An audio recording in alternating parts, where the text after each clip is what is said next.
Coffee and Pan Dulce. How's that? Coffee and Pan Dulce.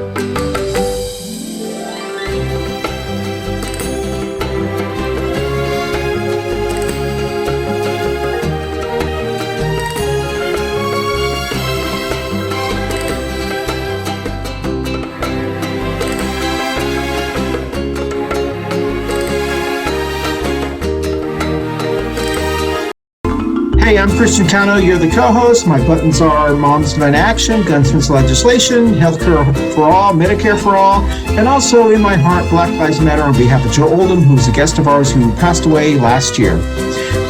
That's it.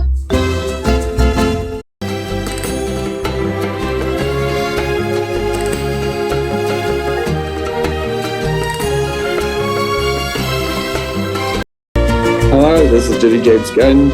I am a community advocate here in Charlotte, North Carolina for LGBT women's rights with the National Organization for Women, gun sense laws with Moms Demand Action, and anything that extends equity to all. Thank you.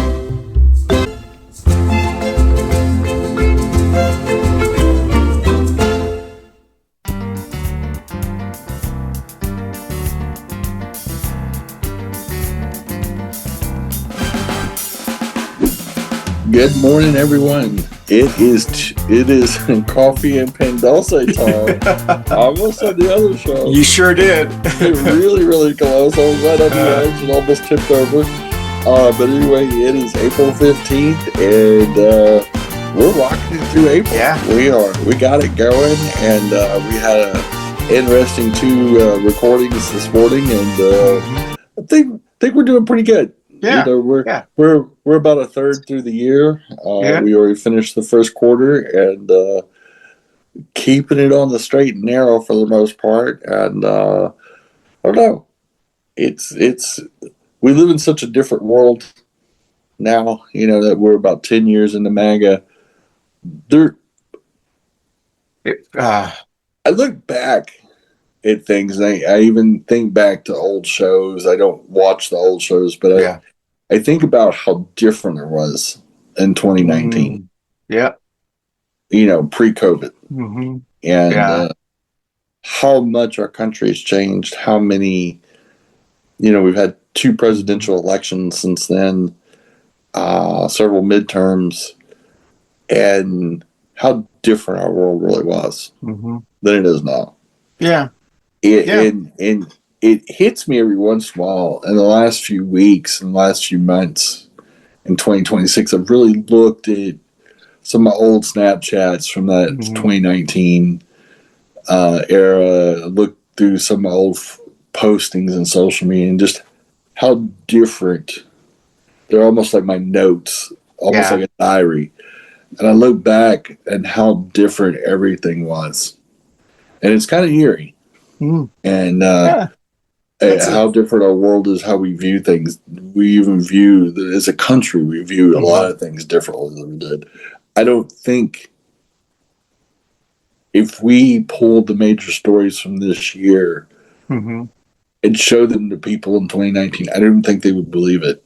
I agree. Yeah. I think they would say you're a damn liar.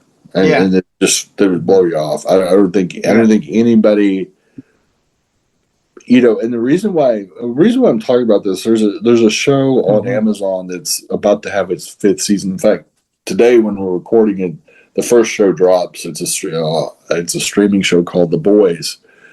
It's based on an alternate reality of these supposed heroes that are actually the bad guys, and it's. When they filmed it quite a while ago for the release of this year, but they filmed it before the last presidential election. They filmed it in late 2024. Okay. but before Trump got elected. Yeah.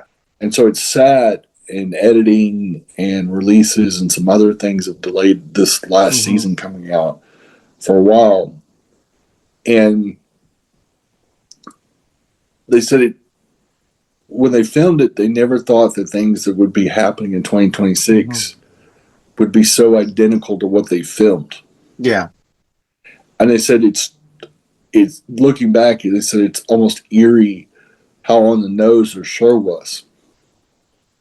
Because they said it was their darkest and most dystopian season. As the and then some of the things are coming true. Yeah. Becomes the president of the United States. Sure. Well, yeah. Hey, and maybe that should be the title of today's show. So we'll hey, you just came up with the title. How did we get here? Yeah, exactly. Yeah, good point. Yeah, that's going to be the title. Well, as Gersemi said, everyone, welcome. This is Coffee and Pan Dulce. I'm Christian Cano, one of your co-hosts from All Points, North Carolina.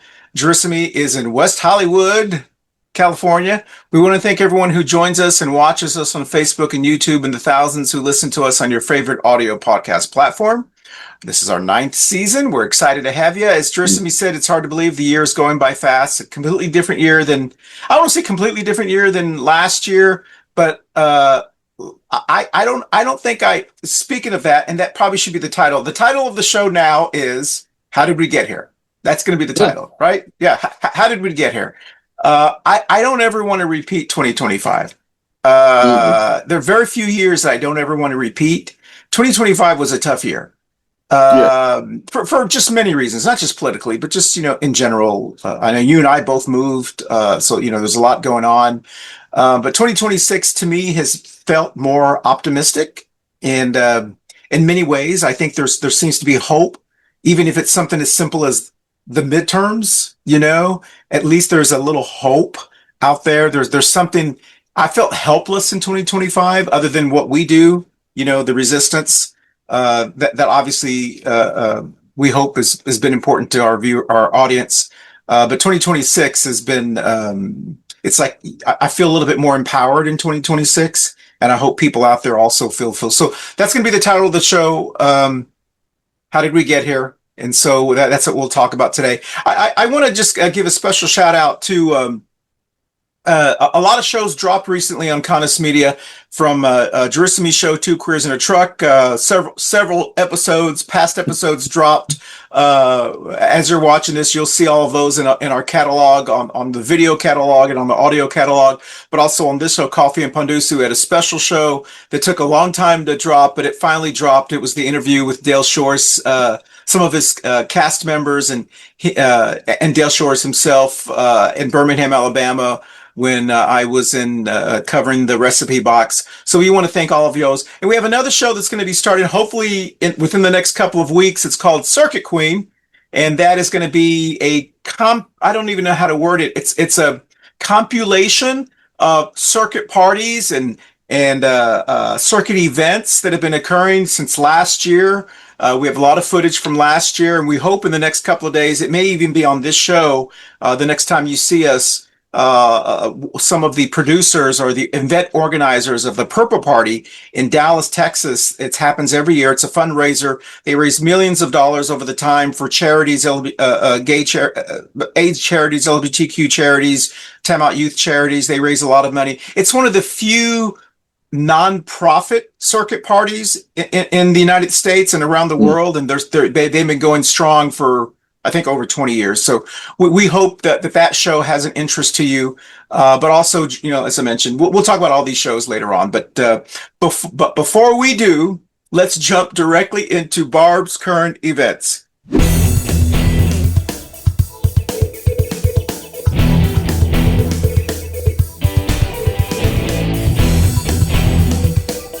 And this is Barb's current events.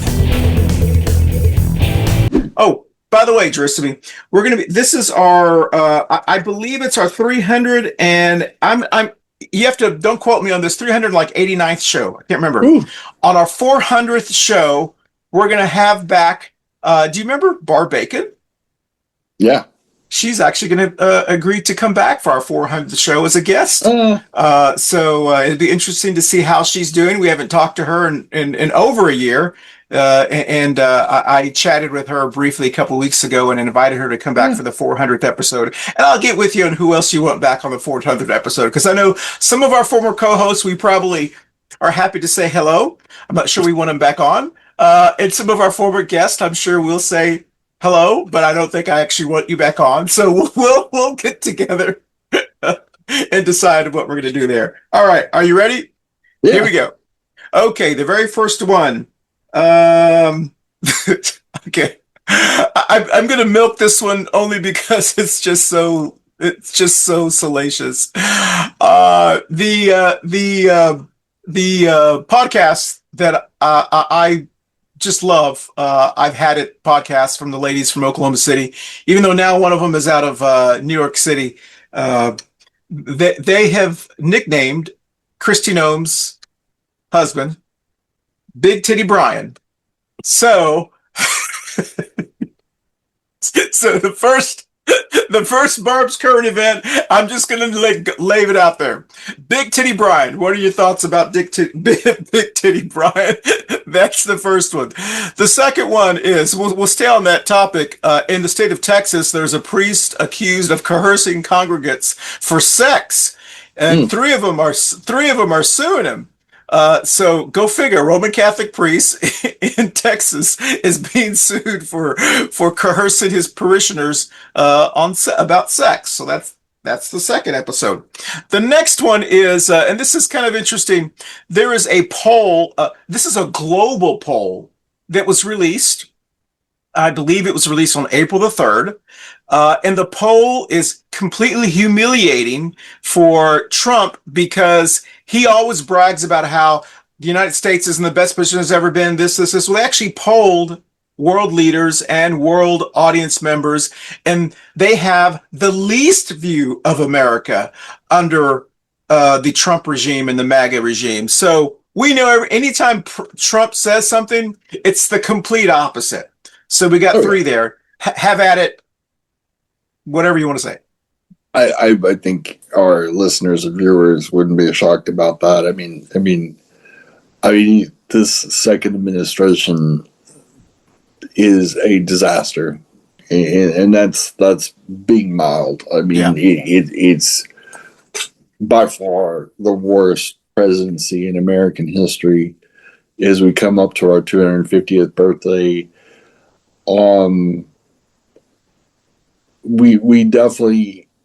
we've had two of the dumbest presidents. The two dumbest presidents we've ever had have been both in this century. Since we had the Y2K, we now have two-term presidents that have got us into nothing but disastrous world standings, disastrous wars and conflicts, spin us into oblivion, wreck the economy multiple times. And these guys, the Republican Party is unfit to lead. Yeah. They are a disaster in so many ways. The George W. Bush presidency was a disaster that pretty much paved the way for a dumber man, President Dumpster, to just destroy the United States. How he was ever qualified to run again is beyond me. Yeah. But we have given up, and the whole world sees this. This is the era of the internet and everything else. You can't hide this. Back in the day, and I've had many conversations with my partner, and we talk about this all the time. We talk about what life was like before the internet. Sure. And how there, even things like sports and stuff like that, how there wasn't as much hype. There wasn't as much input. There wasn't as many opinions back then. So there was so much that was on a smaller scale. And now, conversely, people know about events as they happen, as they unfold, whether it's the Artemis going into the space or a war in Iran or whatever it is, we can see the footage outside of state-controlled media. Like the United States basically has state-controlled media now. If you put something out that Trump doesn't approve of, you get sued. He threatens. Yeah. Yeah, or your FCC threatens your stations. So yeah, of course, he's a laughingstock in the world, just as George W. Bush was before him. How about and that's a great segue into our topic that we'll talk about after our first break. How do we get here? And social media, I think we can all agree has influenced that a lot, and we'll kind of talk about that. How about the Big Titty Brian and the Priest? Big Titty Brian, that's hilarious. That's a great name. I mean, just not what he's doing is weird. Yeah. It's typical of MAGA Republicans to have characters like that in their party. Yeah. And the hypocrisy. They've painted anything queer as immoral. So what he did was not immoral. Yeah. It's not even wrong. It's just something that he gets off on. Like a lot of Republican men do. It's just that they've shamed that kind of stuff so much. Yes. It's just basically he's in drag. Yeah. He's put on different little lippies and has the prosthetic boobs and and all that, and it obviously gets him off because it was a sexual oriented site that he was posting all of this on, and it was fine. My problem with it is that this guy's basically cross-dressing, or is some version of what I would call the entry level starts of being genderqueer of some sort, or gender bending, whatever you want to call it. Yet they just incessantly attack trans people and queer people in general, and so I think it's bizarre that you've got so many people like that, Mass and Cawthorn, Brian, Lindsey Graham. You've got a plethora of queer Republicans out there that just don't want to admit it. They just don't want to come to, because they've caused the environment to be so negative towards us. Exactly. You know what's sorry to interrupt you, Tristan. To me, no one has been talking about this only because of sensationalism of kind of what occurred.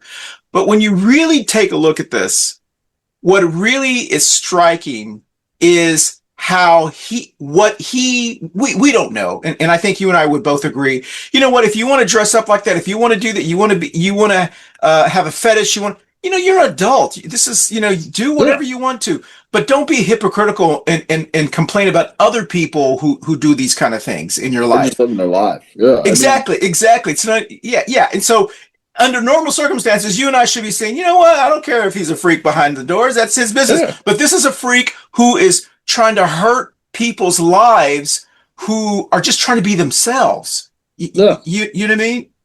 Well, I think back to like Lauren Boebert in the theater when she was caught giving the guy a handy, and in the middle of a theater with families.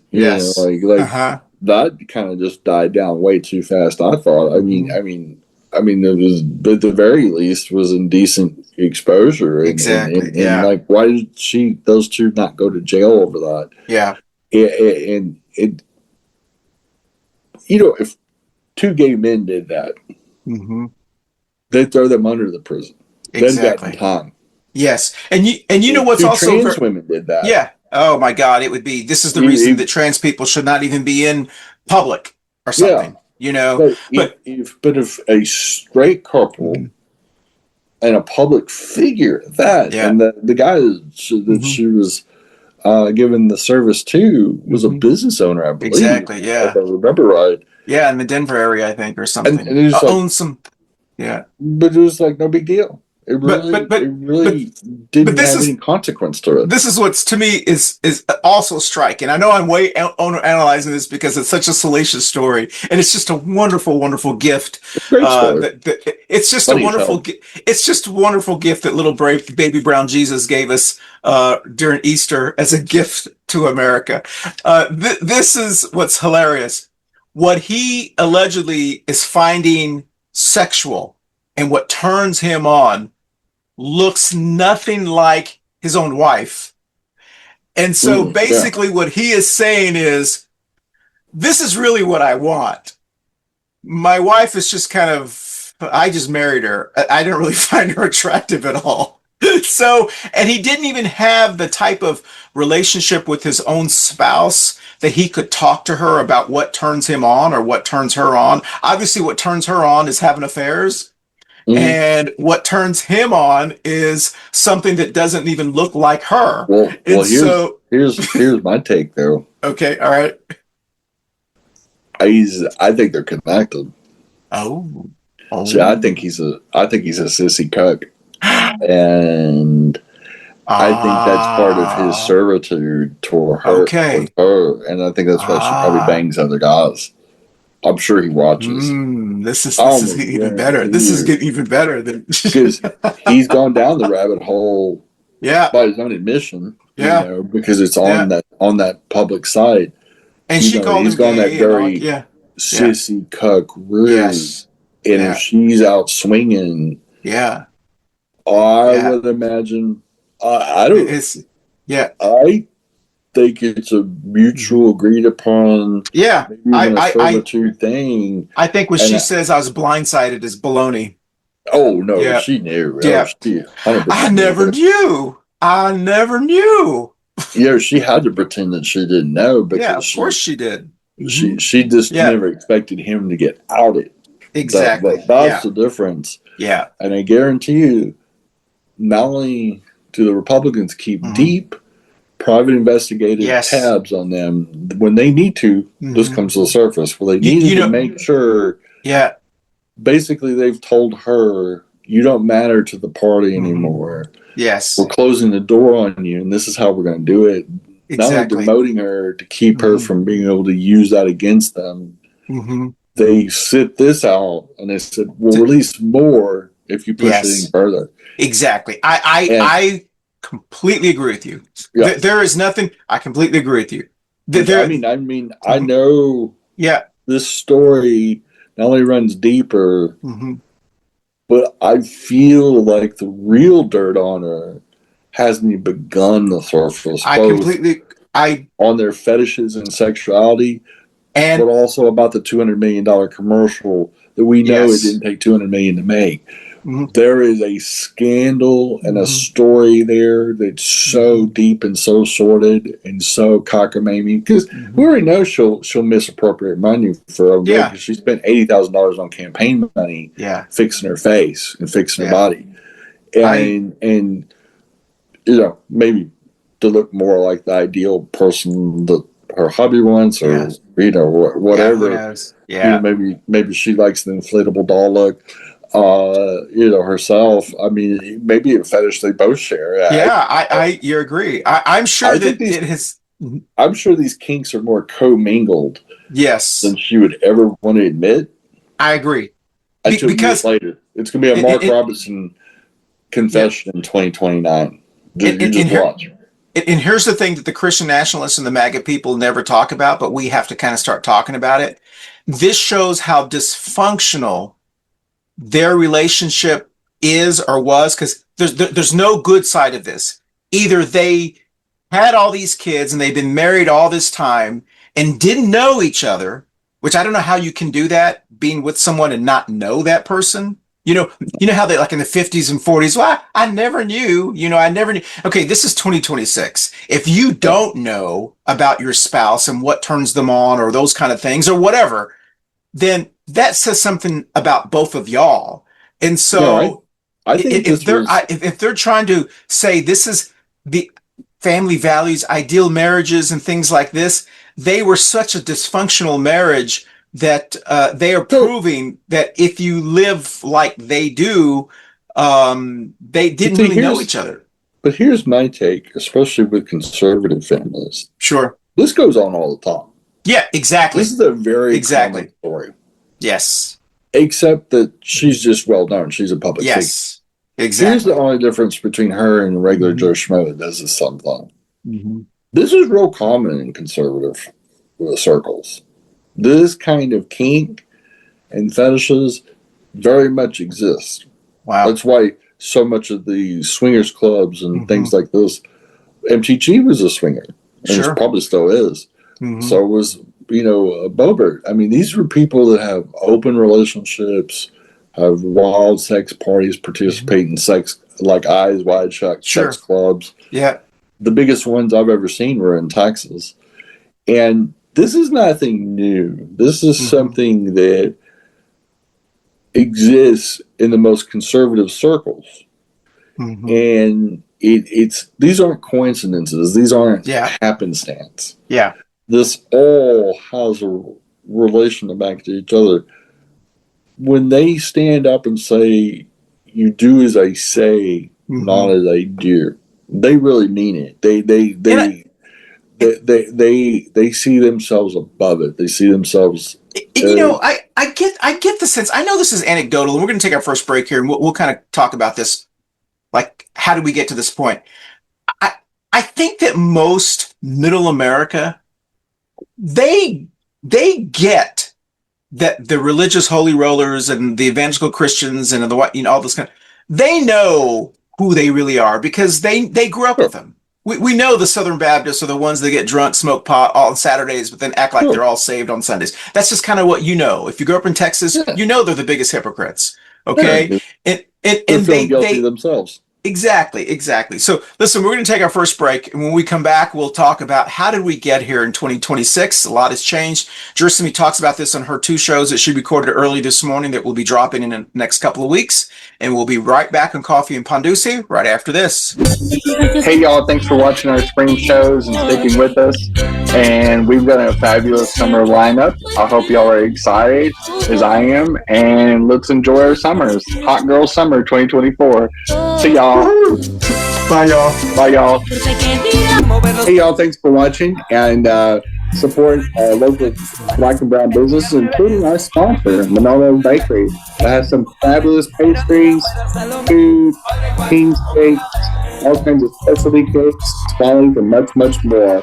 Some of the best food you eat in Charlotte, North Carolina. Again, Manolo Bakery, right here in East Charlotte. Thanks for watching.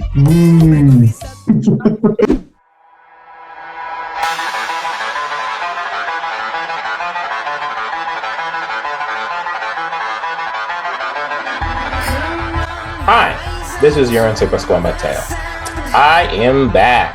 Spedicare is back in 2026, and yes, my hiatus was sad, and it was caused by a bunch of, butthurt losers. But I'm not going to say that. Don't worry, I'm here. I'm going to be annoying. I'm going to say fuck fascism, and I'm going to stand up against this shit. So please, like, subscribe, enjoy my show, and let's fight against the bullshit that we continue to live with.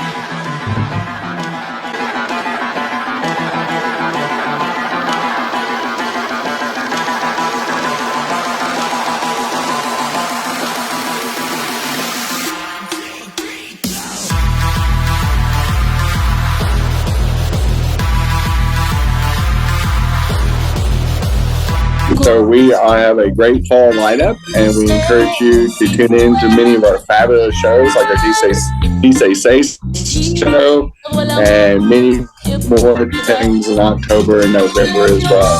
Thanks for watching, as always, and we'll see you next time. Bye, y'all. Hey, thanks for listening to us as always on Coffee and Pan Dulce. And just to let you know, we're on all the audio podcast platforms, so working out or whatever, you can just listen to us. Or if you want to see our bright, shiny faces, we're on YouTube and Facebook. You can even be fans and you can comment on our shows on the Facebook platform and drown out people who don't actually listen to the show but like to like us. But anyway, we appreciate y'all and very much, and keep on listening so that Christian and I are just not sitting here talking to ourselves. Have a great year. Hey y'all, thanks for watching the Florida shows. They've been wildly successful. Obviously, it's a topic that you guys have enjoyed and wanted to know more of. And we like talking about the dumpster fire. It used to be the state of Florida, and we'll probably talk about it some more this summer. Thanks for watching, y'all. Bye, y'all. Thanks for watching. Welcome back, everyone. So, Gersemi, you brought up an excellent point, and which is how we came up with the title of this show, just as we were speaking. I was thinking about this the other day, and about the impact of social media and how many people kind of equate it to the rise of the MAGA movement and the rise of the dumbest in America, because, you know, they everyone basically has not equal a footing, but anyone can say whatever they want to say at any time on social media. All right. I mean, Well, that's just kind of the way it is. Well, you platform every idiot Yes. that has a device. But I think, in the entire planet, honestly. Exactly. But I also think that, I think one of the things that gets overlooked, because I mean, it's natural, human beings, we focus on some of the bad things a lot, but sometimes there's a lot of good things that I think it's done for people people who are introverts, people who have creativity, who maybe have some learning disabilities, there's a lot of really good things that you can get from social media. It's not always bad, even though the algorithms are designed to see the bad things, because that's just kind of how the people that own these platforms make them. With every technology, there's an upside and a downside. Yeah. Gas powered cars are great. In many ways, it's gas powered trucks and cars have made the United States a very successful country economically in so many different ways. And the downside is that they're very bad for the environment. Is that every technology is a double-edged sword. Yeah. And it can do good and it can do harm. And one of the overwhelming things is that humans and the human mind is not adopted and evolved, quick enough to handle the onslaught of social media. Because social media is literally, it'd be like watching the news 24 hours a day. It's almost too plugged into too many voices to where it overwhelms people and gets people going and fall in love with AI accounts and losing. It takes you down rabbit holes to where you get so separated from reality. The like I said earlier, the fact and fiction lines are not just blurred now; they're erased. Sure. And we're seeing countries now fighting cyber wars with AI, and we're seeing footage from the United States, supposedly the war, when it's really a Call of Duty. Yeah, and they're literally showing video game footage as media packetized war footage. Yeah, we are seeing a manipulation of people never before, in good ways. You got access to things. You can see beautiful videos of the California coast. You can find out about where to go hiking to. There's so many tools you can find. You can watch our show. You can watch our show, which is a great thing. Yes, which we would. I mean, think about it. We would never have been able to do something like this go around what you would call legacy media. A show like this would never make it on a network. Yes. This bootleg show and many podcasts would never, even like Joe Rogan would never have made it on a network TV hosting like a news type show. Yeah, exactly. No network could ever support putting him on now, which is great because there's so many choices. Sure.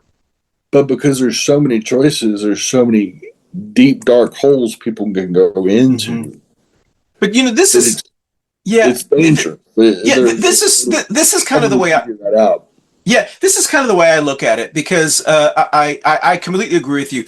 So much has changed just within what we've been talking about since we first started over the last 9 seasons, but also just in the country with politics and Trump. And Trump seems to have been, in a lot of it. But I tend to think that just like with any other change, whether, like you said, like the telephone change or the car change, or when we went from pagers to cell phones, or from fax machines to typewriters to word processors, and I mean, all the things that we have gone through. I mean, we've been through internet where you dial up to AOL, to chat rooms, to message boards.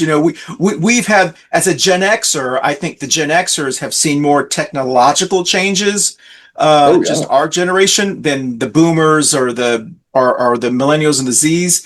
But I think what's going to happen is, just like any other change, the strong, and I say this, and I'm trying to word it so that way it doesn't sound in a negative way, but those who have the ability to pivot and understand that things change and can grow with those change will be the ones that come out on top as far as being rewarded. So I do think that even though the MAGA people have influenced a lot of social media currently in a very negative way, they will, at the end of the day, end up losing, because they don't have the ability to not be manipulated, and they don't have the intelligence to pivot in a way.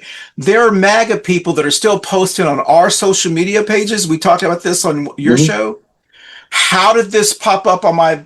If you're wondering how it popped up on your social media feed in 2026, you've lost.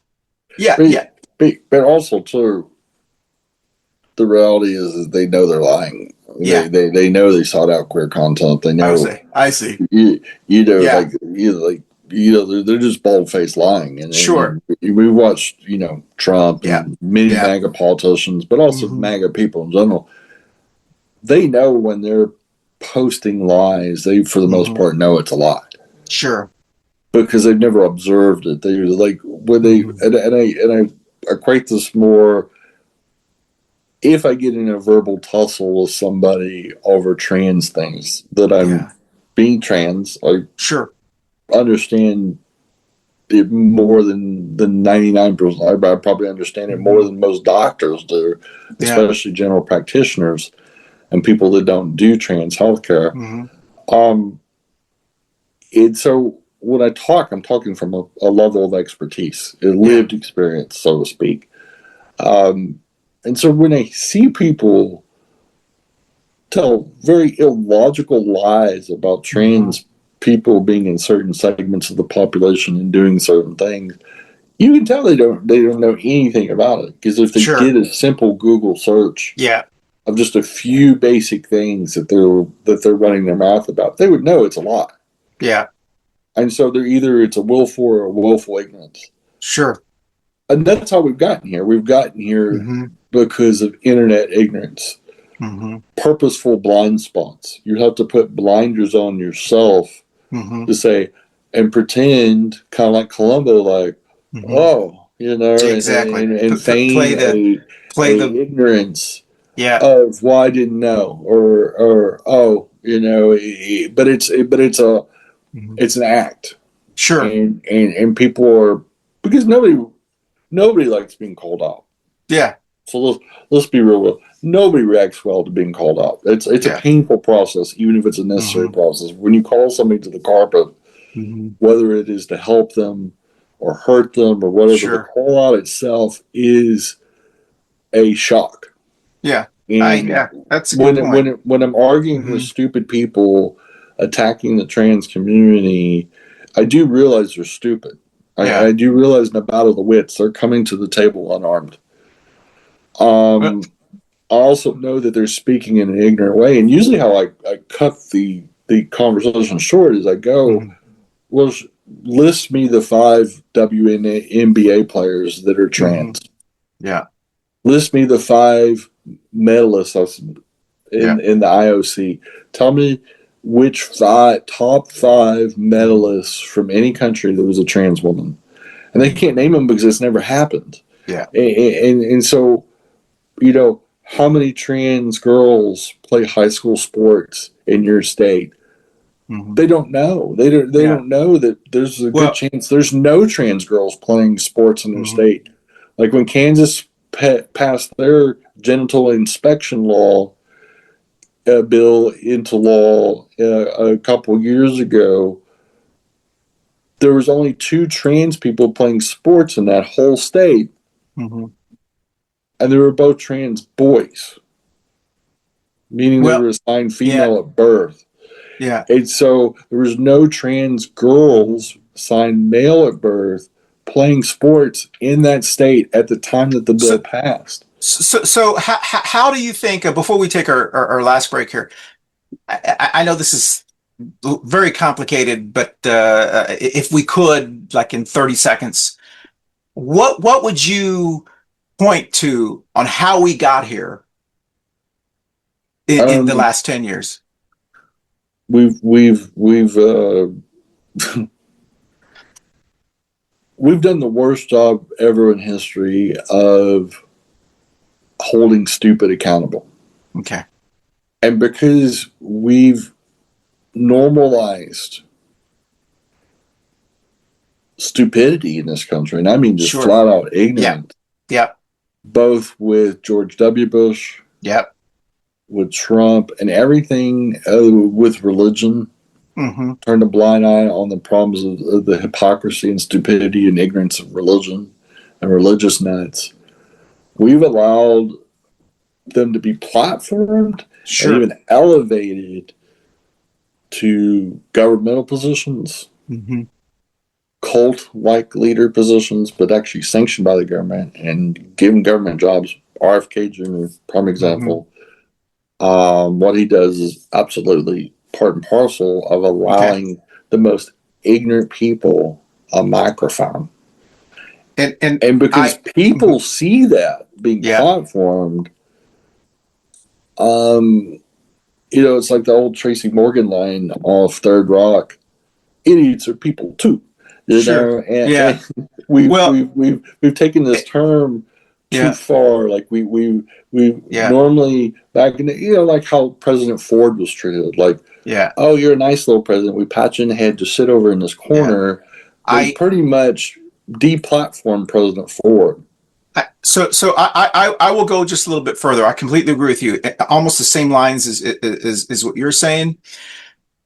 I think I'm just going to word it a little bit differently. We've gotten here because our generation, your my generation, Gen Xers, were given way too much credit for intelligence. We are not a very bright generation. We just aren't. The boomers had some very bright people. Our generation had, there are a few people who were at the top, intelligent wise and so forth. We didn't produce a lot of really good overall people. We produced a lot more dumber people than we did a lot smarter people. And because just by demographics, our generation came into professional age, working age, and so forth. When the boomers were retiring and the millennials still weren't exactly there, there were about 10 years that we've gone through where the Gen Xers, us, were considered to be the optimal voting demographic, the optimal working demographic, and we weren't very bright people. And I think because of that, including social media, it highlighted even the dumber people, put the dumber people on the same level as Einstein's, especially during the pandemic and so forth. So our generation allowed, as you mentioned, some of the dumbest of the dumb to be raised to the level of some of the brightest. And and I'm hoping, and I know I have a lot of, I really do have a lot of hope that the younger millennials and the Zs will get back to, let's reward the best and the brightest and the experts. Let's start paying back attention to the experts. And I'm hoping that's what's going to save us. I think, especially with baby boomers and Gen X, one, we were solid state generations. We grew up in a non-technology world, so to speak. Yeah. There was a little bit of PCs out there. Yeah, but nothing. Personal computing a little bit when we were kids, but there was no internet. Yeah. It was like to play Miss Pac-Man. It was going to the arcade and playing with the greatest machine that would look like crap now. Yeah. Compared to what's out there now. We weren't ready for this technological shift compared to the millennials and even more so with Generation Z and Generation Alpha. Yeah. And there had to be a sacrificial generation or two. And it was And us. the baby boomers, the problem with technology, Yeah. it's not a problem. Yeah. Is it exposes everything. Yes, it does. The more It you does. put out there, the more you put out there for the world to see. And you know what? And interesting you say this. Finish your thought, Gersemi. I'm sorry. Go ahead. And with Big Titty Brian, Maybe that should be the Brian title. and the Epstein emails, Yeah. all these are the result Yeah. of technology. Yeah. This evidence wouldn't even be out there Yes. if the current latest and greatest technology did not exist. If we were still in the solid state era, if we were still, Yeah. a 1970s entertainment and technology era, none of this would exist. Yeah. Trump would have never been elected. I agree with you. I agree. Nobody would elect if he was relegated to his interviews He would have been in the mainstream media and in the newspaper. He wouldn't even made it through the primary. I agree. Yep. And I agree the with you. same way with Nixon and Kennedy, Mm-hmm. the people that heard Nixon on the old technology of the radio thought he won the debates. But the people who The saw people saw on TV yeah. and saw the younger, better looking Kennedy thought Kennedy won. Yeah. Excellent point. Newer technology of communication then, just like now, puts everything out there 24 hours a day, 7 days a week. The internet never quits. And all the accoutrement, including social media, the inevitable conclusion of technology changing industries, the mainstream media turned into social media. Yeah. It's one and the same. Yeah. But it put everybody on the playing field, which is the most democratic of all things. Sure. But also, it's no holds barred. Yeah. There's Wild West. There's gonna have to be a way, and I know it's probably being done currently on different levels and maybe on smaller levels. There's gonna have to be a way that the village, who everyone's in social media, that we're gonna have to get back to rewarding the brightest and rewarding the accomplishments of people, and then calling out the buffoons. There's going to have to be a way that we can separate that, like you and I did when we were in high school in Texas. You know, the bright kids and stuff were rewarded, and the buffoons, the jokers were kind of regulated to don't pay attention to them. We've elevated those buffoons and jokers to the same level as the valedictorians. The problem is that many of the buffoons have too much power in the society. Yeah. And many of the inmates are in the asylum. Sure. And therein lies the problem is that so many MAGA people on state levels and federal levels that have been able to make the rules on elections. Sure. And filter out people they don't want voting. Yeah. That's number one. Okay. That voter manipulation and limiting how much people can participate in, making it hard to vote, make it more challenging to vote, where the person that maybe voted in 2020, 18 million people chose not to vote in 2024. So here's the thought, and I'm gonna hold this. I'm gonna mention this when we end the show here in a second, but we're gonna take our last break because we've gone way over on this segment, and I apologize. If you like what you hear from Gersemi, she does have a show that comes on every Wednesday at 11:30. It's called Two Queers in a Truck. It's on all your platforms, video and audio. Also, don't forget to join Yorense's show, Esperique, that is back. It's every Thursday. It drops every Thursday at 7 p.m. It's a bi-weekly show. He's got some great topics on that one as well. Join all of our shows that are coming out, and we'll be right back on Coffee and Pan Dulce right after this. Hey, y'all, you can watch us on YouTube, Facebook, and your favorite audio podcast platforms. You can catch your special editions of Coffee and Pan Dulce, as always. And we appreciate y'all listening. And we're going to do more episodes. We're going to do some zany things in 2025. And most of all, we're going to have lots of fun, as always. Thanks for listening, and look for the new shouts. Appreciate it. Hey, y'all. Thanks, as always, for listening to Coffee Pan Dulce. And guess what? As part of our Cannis Media family of shows, we have a sister show that's been running alongside the Coffee Show for 6 years, 6 seasons. And it's Two Queers in a Truck. And in fact, we've been on air, as it says right behind Christian, as we record this, in case you're watching the video version of this. It's exciting. It's a little different. It comes more from, obviously, the queer perspective, because it's Two Queers in a Truck. And we invite you to listen to it. You don't have to be queer to listen. And I promise it most likely will not give you scabies. I can't 100% verify that, but it's just a medical rumor started by me, actually. But anyway, come out and check us out on our sister show, Two Queers in a Truck, and all the exciting 2025 news shows on the Cannis Media family. As always, thanks for listening, and we'll see you next week. Bye, y'all. Bye, y'all. Hey, everyone. Thank you so much for watching our Coffee Pan Dulce Show every week.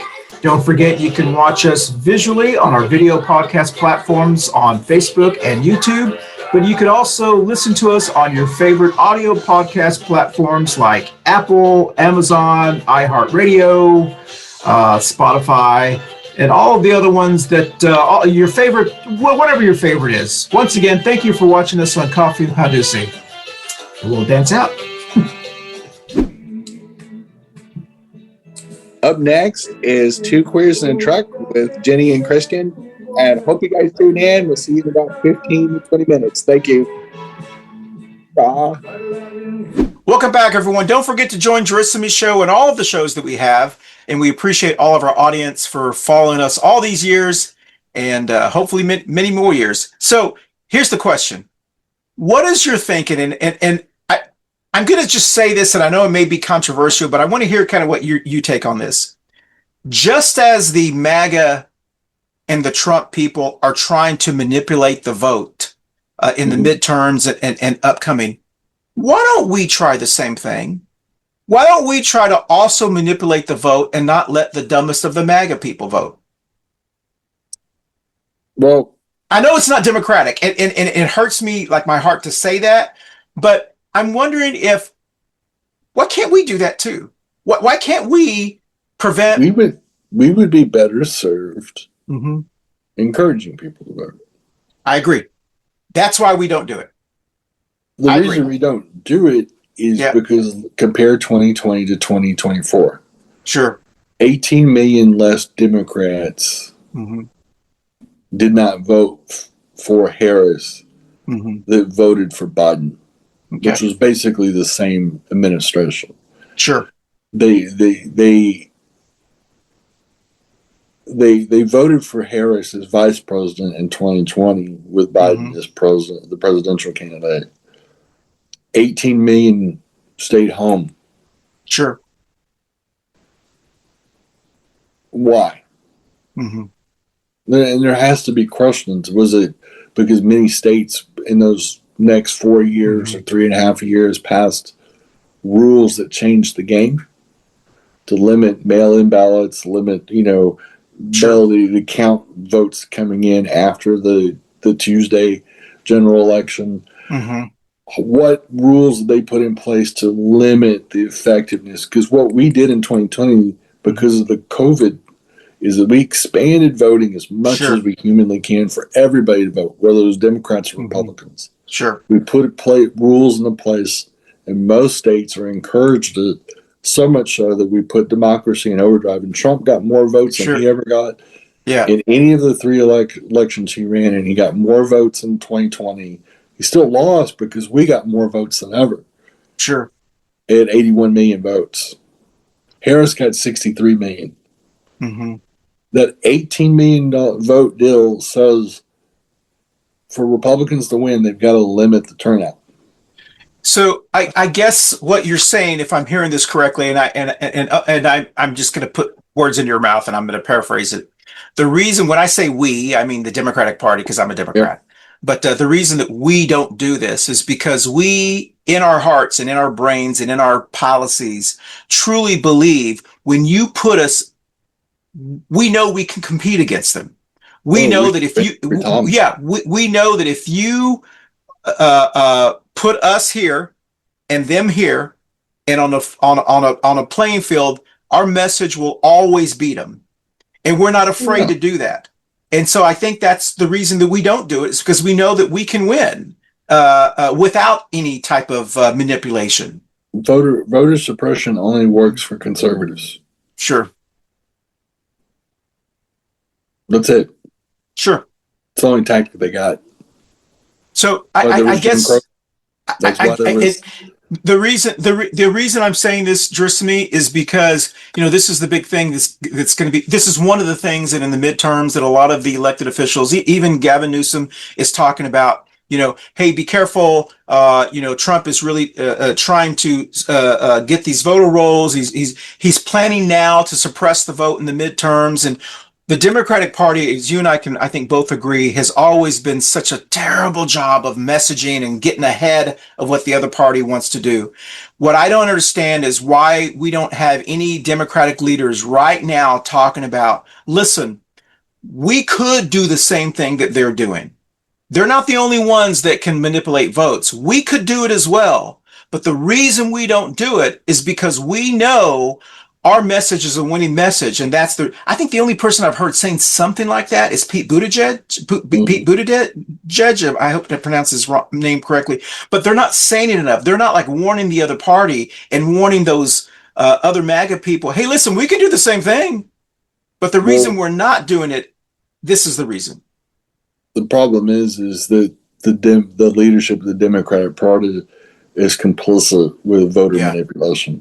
Okay. The issue is, in 2021 and 2022, we didn't change the voter laws to open up voting more and more. Sure. We saw the success of 2020, ignored that, and then just went, oh, okay, yeah. Let Republicans run roughshod over voter rights, and voting access.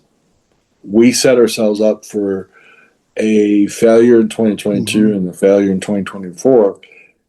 And the manipulation of voting rights laws in MAGA states and predominantly red states, a lot of them restrict voting. The amount of voters that voted since the 2020 election has gone down. Even our country's got a bigger population. Okay. There's a bigger pool of voters. Voting went down by sheer numbers. Think about that for a second. Yeah. Our population's larger than ever, and the amount of voters that turned out in 2024 was way lower for both parties, but for the Democrats, it was shockingly lower, and it was because of voter restriction laws. I think one of the things that I've been hearing in the podcast sphere from a lot of the talking heads is another thing that I think that they feel like the Democratic Party and Joe Biden and his administration did not do well enough is they did not hold Trump personally and his minions accountable enough. We were just too nice. We were, okay, we're going to let bygones be bygones. They should have prosecuted the heck out of Trump. They should have done everything that they could. Even with his, well, they're trying to keep me. Yes, we are. And the reason we're trying to do this, because there was this belief, and I hope that belief has been shattered. If we're just the nice guys, they will stop misbehaving. It doesn't work that way when you're dealing with crazy people. But that doesn't account for why there was 18 million less Democrats at the polls. The number one factor on that, without a shadow of a doubt, is the voter restrictions that they put in the 3.5 years between when Biden won and Trump, and then Trump won, was the voter restrictions they put in about 31 states. Yeah. And that made a significant difference, just as they're trying to do with the SAVE Act. Yeah. This is voter manipulation through putting undue and unnecessary restrictions on certain types of things that they know the general population will struggle with. Yeah. But will also make it inconvenient, especially for big city voters, to vote. Sure. And that is the intentionality of going at primarily a Democrat demographic. Yeah. They put in, and not to mention, we won't even get into attorney generals showing people off voter rolls in mostly red states that have these laws where attorney generals can purge voter lists, which should not be legal under any circumstance other than death. Yeah. We don't have strong enough election laws in this country opening doors. We shouldn't have a healthy democracy. Should never be running towards closing the door of voting. It should be opening the door and encouraging people to vote. But most people want progress. Yeah, I agree with you. 70% of the population will lean towards progress. I think the argument with a lot of what I hear, like from the very progressive podcasters, is that the Democratic Party in general is just too nice. That the party is they operate too much on the honor system, too much on the we're not going to lower ourselves to that level because democracy is going to win and this is they don't understand. We don't live in the same time period that the boomers and even our generation lived in. We live in a time where these people who see themselves becoming even more and more obsolete by the year are going to scratch and claw for everything they can. They're not just going to go, okay, here you go, change in front of me. They're going to hold on to as much as they can, as long as they can, because they know that the opposition, which I guess would be the Democratic Party, is going to be too nice. That didn't affect turnout. That what it does affect is our ability to say this is why we should not allow them to change the laws. Okay. If we'd have held them accountable, we would have the gravitas to say that idea is bullshit. Yeah. Yeah.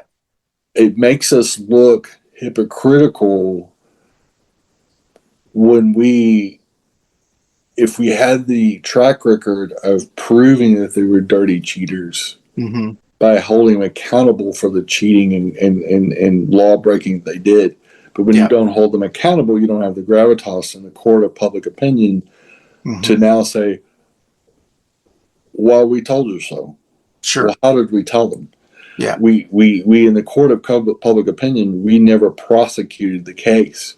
Yes, well, I think that's what they're saying. Yeah. They're saying is that we didn't do that enough. You know what I mean? Or the party? Yeah, that didn't cost us votes. Yeah, per se directly. What it does, it restricts our ability to say defeat this bill because it's a shitty idea. Sure. And it's hard for us to stand on a bully pulpit and say we hold the line on against stuff like this when we never held the line. Yeah. And so it does not give us the gravitas to pitch that we defended the American people and its access to voting. And because we didn't, we in the case of the voter access, how can we say we made a case when we never attempted to? Yeah. When we never strengthened the laws, we didn't prosecute the cheating, we didn't prosecute Trump on anything and any of the crimes they did. And the people are going, well, they don't do anything, like, and so, and then on top of it, the Republicans make it harder to vote, and they're going, well, I'm not going to fight through all that for the same result. Yeah. And in that way, people were not, like, if women get thrown off their voting rolls because of a name change, and they have to go through an extra hoop or two because they're women, and our society has a structure where it's already hard to do anything as a woman versus a man, they're just going to go, fuck it. And then what's going to happen in 2026 is what's going to happen in 2024. There's going to be less women voting. And that's their ultimate goal, is to discourage women voting because they are the majority in the Democratic Party, and the majority of voters in the Republican Party are men. And of course they want less women voting because they don't really care what women think. They're not going to protect women's rights. So, audience members, we're actually going to go longer on this one. We're going to split this show into 2 parts, so that way, we can keep talking about this. So we're going to take our break, and then we're going to come back, and we're going to do the Bob's Current Events for the second show, but we're going to combine both shows. We're just going to split them up. So we'll be right back on Coffee and Pan Dulce right after this. Hey y'all, thanks for watching Coffee and Pan Dulce. And as always, it is springtime. It is getting a little warmer. Weather is getting a little bit less predictable. Obviously, thunderstorms are a major factor in some parts of the country. Yeah. Be aware of your circumstances and your surroundings. And it's the spring season, so start getting into the habit of sunblock. Pacing yourself, drink lots of water, and because we're that much closer to summer. So that's right. Have a great spring. If you are on spring break, enjoy that, and we'll see you next week. Bye, y'all. Bye, y'all. Hey, y'all. Thanks for listening to Coffee and Pan Dulce. And one of our big things is that if you missed any of our other shows, we are on Facebook, we're on Spotify, we're on Apple for the most part, and a bunch of other audio podcast platforms. So if you've missed us, come back. The water's fine. Dip on in. It's 85 degrees here in my imagination. But anyway, we have 332 episodes in the tank. You can pull up any of them. And most of all, we have fresh ones dropping most weeks. And we got 3 more shows coming. Be excited. But as always, thanks for listening to Coffee and Pan Dulce. And look forward to the 2025 season. Thanks, y'all. Hi, y'all. Hi, everybody. This is Yorense from the LatinX Show over here. All I'm here is doing a little quick PSA. Use this summer to do volunteer work. Go to your nearest YMCA. Go to your nearest homeless shelter. Go to whatever community services or programs that you can help out and volunteer. Because right now, we have a bunch of fascist pieces of shit trying to rip apart our country and rip apart the people, our communities, by spreading hate and bigotry. The best way to combat it is 1, working in your community and standing strong to show that you are strong and you're here to help out others. 2, combat misinformation. If you hear bullshit, first research and make sure if it's true or not. If it is not true, call it out. If it is true, get the facts. Be knowledgeable of it because it might come out later. So always stand against that. And 3, fuck fascists. Stand against them. Make them feel uncomfortable. There is too many people out there feeling like they can say the hard R or say slurs or be violent. Make them understand that a lot of people died to make sure this hatred and bigotry does not exist. All our civil rights workers, all the people who restored normity, everybody who fought against intolerance and hatred, they died and worked their asses off to stop this. So follow in their footsteps and stop this madness. This is Yorense again from LatinX, and all I can say is be there for your community and stand up for what's right. Fuck fascism and have a wonderful day. Next up, thanks for watching Coffee and Pan Dulce. Next up is 2 Queers and a Track. Stay tuned. Coffee and Pan Dulce. How's that? Coffee and Pan Dulce. Sounds You great. sounded like a telenova. I mean, I'm trying to. All I have to say is go. Yes. as a right. non-Spanish speaker.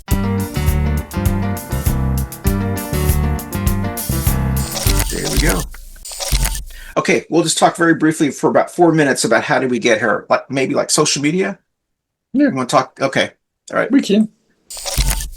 I'm just going to ask one question about the voting suppression, just to hear. I'm going to kind of surprise you with this question. You ready? All right, here we go.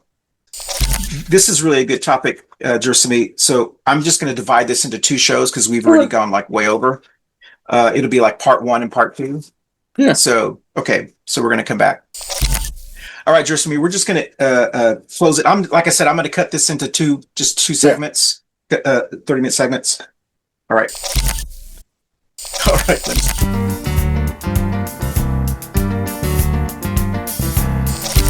And this is the Jenny Award.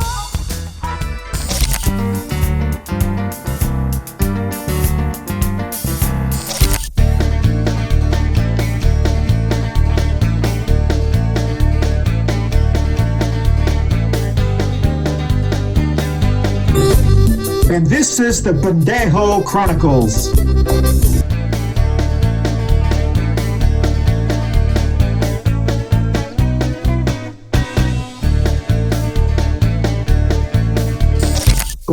Pan Dulce. How's that? Coffee and Pan Dulce.